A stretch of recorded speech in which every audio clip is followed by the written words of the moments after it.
传说中了蛊术，就必须听命于贩蛊人的差遣，并定期回到尸蛊人那里服用特制的解蛊药，续命1年。只有尸蛊者帮你拔除蛊毒，才有可能摆脱蛊毒的残害。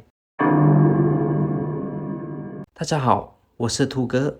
蛊是中国巫术中的一种，其中又以云南苗疆最为盛名。有关贩蛊的传说大多来自云南边境，其中又以苗女善于贩蛊最为闻名，而一些苗人也只是听说过有贩蛊这回事，大多未曾亲眼目睹过。传闻最多的是边境的野人山，那里地势险要，峰连叠嶂，山上的人与外界极少接触。直到今天这里还流传着许许多多奇异的故事。传说当年有一个贫穷的苗族青年，四处流浪去找工作，而不愿意待在家里过苦日子。那一年正碰到农田欠收，极少人请雇工。有一天，他来到边境的野人山，向一户人家借宿。这户人家有个美丽的女儿，看上他忠厚老实，便招他入赘，留在山上干活。每日青年下田干活，女子在家编织，两口子感情非常好。就这样好几年过去了，青年也渐渐地忘掉了家乡。有一天，青年正巧在田间干活，一个老和尚刚巧经过，他抬起头跟老和尚打了个招呼，便低下头继续干活。老和尚却诧异地打量着他，上前说道：“年轻人，恕我直言，你是否遇上了什么不好的事情啊？我看你的脸色就知道了。你是否在这山中居住？”那么年轻人便把他离家到此娶妻定居之事告诉了老和尚。和尚点点头说：“我有一件事情要告诉你，不过你千万要保持镇静，否则会招来杀身之祸。你的妻子非常的古怪，你如果不信，今晚可以假装睡着，偷看你的妻子在做什么事情。明天上午我在这里等你。”这个年轻人虽然不太相信和尚的话，但还是决定偷看妻子会做出什么事情。那么到了深夜，身旁的妻子似乎睡着了，当他朦朦胧胧正要睡去之际，却听到妻子轻轻地唤他数声。他假装睡着了，不予回答，妻子便坐了起来，悄悄下床。年轻人睁开眼睛，偷偷窥视着妻子。他看到妻子坐在梳妆台前，梳头画眉，打扮妥当之后，脚不动身不摇，人便飞出了窗外。年轻人忙起身到窗外一看，不禁魂飞魄散。原来外面空地有一棵大榕树，树的周围有数十颗人头在飞舞，人头上的双眼在夜空中发出碧绿的光。年轻人倒回床上，因惊恐而一夜未眠。快到天亮时，妻子又飞了回来。良久，青年听到妻子走出户外，不久又听到他切菜做饭的声音。那么等到妻子叫他去吃早饭时，他推说不饿，便飞快地跑到田里去。一看见和尚，便跪倒在地上，磕头如捣蒜地请他救命。和尚说：“我也无法救你，不过你要是暂时想离开此地，我倒有一个办法。你只要说想念父母，想要返乡住一段时间，他便会答应你。不过他会和你约定一个回家的期限，期限一到，你一定要赶回来，否则性命难保，这是你最后的一线希望。”青年无可奈何，也只能如此了。回家后，他便恳求妻子让他回乡探望双亲。这个苗女起初不答应，但禁不住他一再请求和保证，便答应他回家，相约以1年为期限，1年之内一定要赶回来。临行时，苗女还送他许多金银珠宝，然后依依不舍地挥泪而别。青年在父母的家中，时间过得飞快，1年的时间很快就到了。双亲催促儿子赶快启程，青年想到这可能是永别，便迟迟不肯动身，直到期限逼近，才匆匆上路。到了野人山，忽闻雷声，接着暴风狂至，青年只得在山脚下避雨。不料雨越下越大，又引起了山洪爆发，去路被挡住了。他心急如焚，待雨稍停，便不顾一切地赶路。跋山涉水，不胜其苦。青年正赶着路，突然觉得腹部绞痛难忍，四肢逐渐胀大。在接近村落遥见家门，他终于支持不住了，倒地痛苦死去。这时苗女也正在家中焦虑地等待。她对丈夫下了蛊毒，眼看时辰将近，她拿着解药走出门探望，可是她看到的却是丈夫的尸体。她虽然伤心，却又感到安慰，庆幸丈夫没有辜负自己。于是她就拿出毒药，在丈夫的身旁服毒自尽了。村人见状，便把两人合葬了在一起。那么蛊究竟是什么东西呢？据记载，若是谷子存放太久，谷子表面会出现一种飞虫，这就是蛊了。在《左传》赵公元年中写道：“蛊飞之，亦为蛊。”这种飞虫应该是没有毒的，而用了害人的是由人工培养出来的一种毒虫，把几百种毒虫放在一个容器，不喂它们东西，让它们彼此互吃，到最后剩下来的那一只便是蛊了。蛊的种类非常之多，常见的有金蝉蛊、蛇蛊、植物蛊等。在所有的蛊中，以金蝉蛊最毒。据说这种蛊不畏火枪，最难解灭，而且金蝉蛊还能以金银等物诈之别人。据说下这种蛊毒是将12种奇毒无比的毒虫同时放在一个罐子里，然后将罐口密封起来，使这些毒虫在罐子里自相残杀，互相蚕食。几天后，将唯一存活下来的毒虫放在香炉中，只要被这种毒虫碰过的东西，就会带上蛊毒。中毒之人会腹部绞痛，在7天之内就会因为七窍流血而死。蛇蛊分为阴蛇蛊和生蛇蛊，中了蛇蛊的人在1个月之内就会死掉。最开始会出现食欲不振、上吐下泻等中毒现象。生蛇指的是活蛇，不是说把活着的蛇拿来咬人，而是在于中了生蛇蛊的人会感觉全身都有蛇在咬自己，奇痛无比，并且一直持续，直至中蛊的人死去。而篾片蛊是植物蛊的一种，在中国西南地区就这样称呼。所谓篾片蛊，就是把竹子切成一块一块的，大概10多公分长，再将蛊药放在上面，将竹片弯曲，在没人的时候，将这个放了蛊药的竹片放在路上。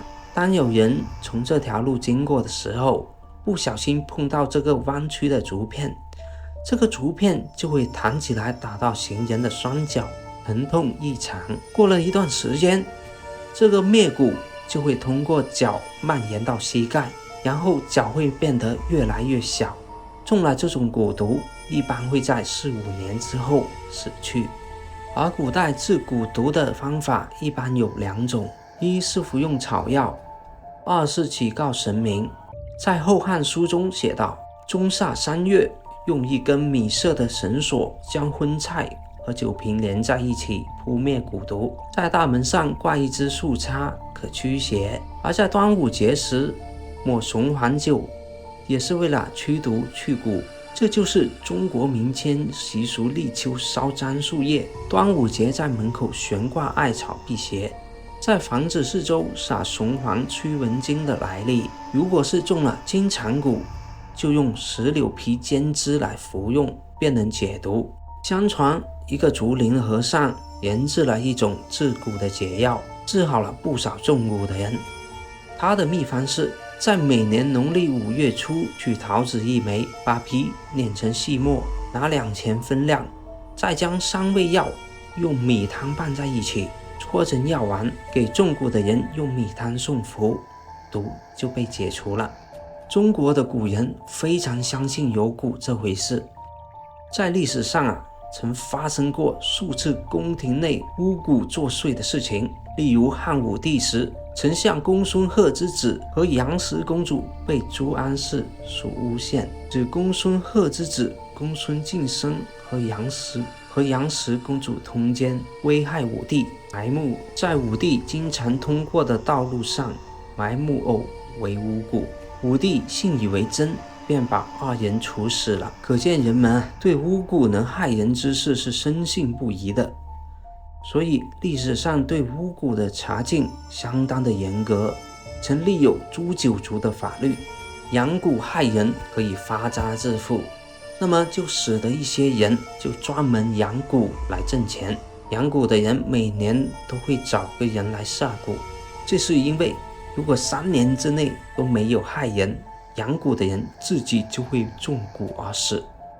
如果养蛊的人不想再养蛊害人，解决的办法就是找一个小箱子，放些金银丝绸，再放进金肠，然后把小木箱放在路旁，让过路人把小箱子带走，这就是炸金肠的办法，养蛊人便可以摆脱之蛊了。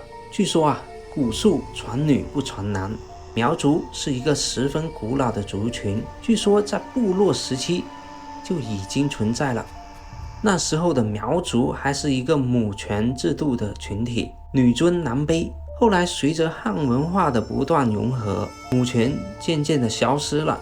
但是在不同历史时期，又总会出现一些地位超扬的女性，她们或是身体素质特殊，或是挽救族群于危难，或是智慧过人，领导力超群，让族内男子始终不敢轻视女子。在抗日战争时期就有这样一个故事。1945年3月，日军为夺取芷江空军基地，派兵进入湘西地区探查地形，不小心误入一个苗寨。当时这个苗寨里居住着近1000个苗族人，可是却没有枪支弹药等现代化的防御武器。结果小鬼子见苗族女孩子个个肤白貌美，顿时色心大起，开始烧杀抢掠，所过之处哀嚎一片。眼看着族群正在遭受灭顶之灾，一个叫阿雷的苗女站了出来，她只是轻轻地吹响了一片树叶，寨子里面突然就涌出了数不清的各种毒蛇、毒蝎和其他毒物。没一会儿，几十名日本兵全部中毒身亡。原来阿雷从小就养了一只金蝉蛊，这只金蝉蛊不仅剧毒无比，还通人性，就是他号令那些毒虫毒蛇杀死日本兵的。后来阿雷被选做了寨子里面的族长，也有人叫他蛊王，受到后辈族人的尊重和敬仰。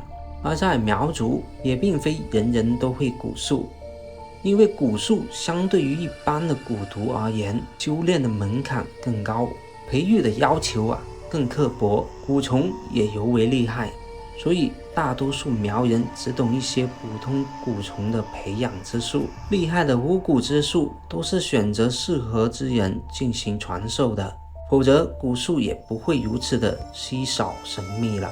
由于大部分蛊虫都是阴毒之物，不喜阳刚热烈的生活环境，所以女性更适合修习蛊术。厉害的蛊术还需要以自身为器皿，让蛊虫寄居在体内，以精血培养蛊虫。体质越是阴寒的人，培养出来的蛊虫就越厉害。逐渐的，蛊术就有了传女不传男的传统。那么赤身养蛊、以身养蛊培育出来的蛊虽然很厉害，但是付出的代价也是沉重的。